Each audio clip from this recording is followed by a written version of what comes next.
আসসালামু আলাইকুম। আশা করি আল্লাহর রহমতে সবাই ভালো আছেন। আজকে আপনাদের সাথে শেয়ার করব বেঁচে যাওয়া ভাত দিয়ে ভীষণ মজার কেকের রেসিপি।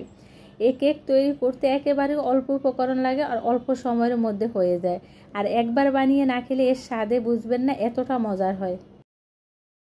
তা আমি এখানে একটা ব্লেন্ডারের জার নিয়েছি 1 বাটি ভাত, দিয়ে দিব 1 কাপ চিনি, দিয়ে দিব 2টি ডিম, দিয়ে দিব সামান্য একটু লবণ।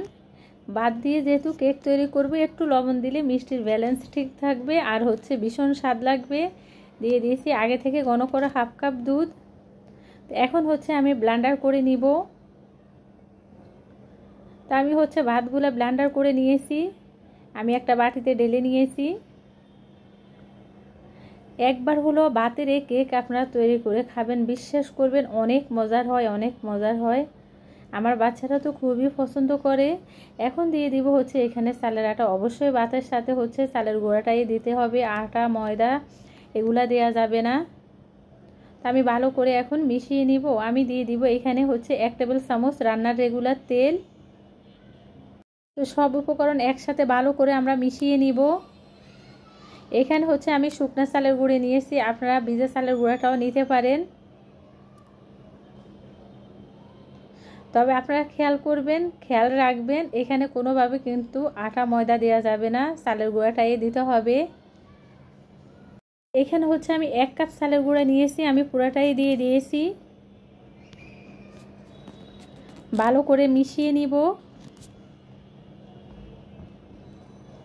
তো আমার ভালো করে এখানে মিশানো হয়ে গেছে। ব্যাটারটা ঘনত্ব আপনাদেরকে দেখিয়ে দিচ্ছি।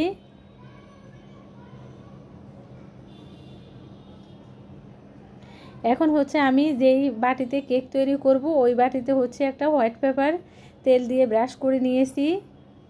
সবগুলো কেকের ব্যাটার দিয়ে দিয়েছি।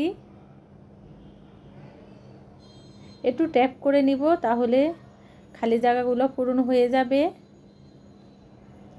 আমি একটু চামিচ দিয়ে নেড়ে ছেড়ে দিয়েছি, তাহলে ভিতরে যদি কোনো বাবলস থাকে বের হয়ে আসবে। আর আমি আগে থেকে চুলার মধ্যে একটা প্যান গরম বসিয়ে রেখেছি। আমি বাটিটা বসিয়ে তারপরে ঢাকনা দিয়ে ঢেকে দিব 10 মিনিটের জন্য।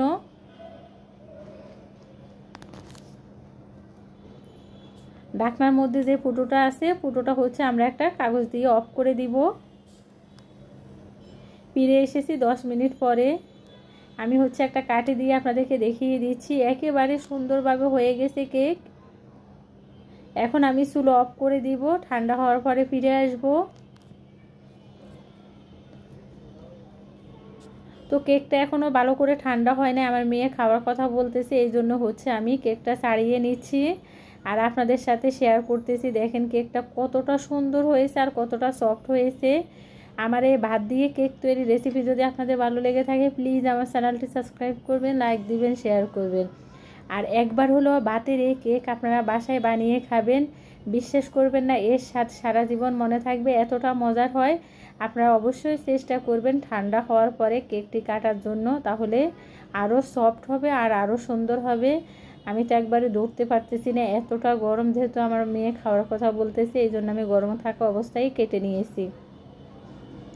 আপনারা দেখেই বুঝতে পারতেছেন কতটা সুন্দর হয়েছে আর কতটা সফট হয়েছে। তো সবাই ভালো থাকবেন, আল্লাহ হাফেজ।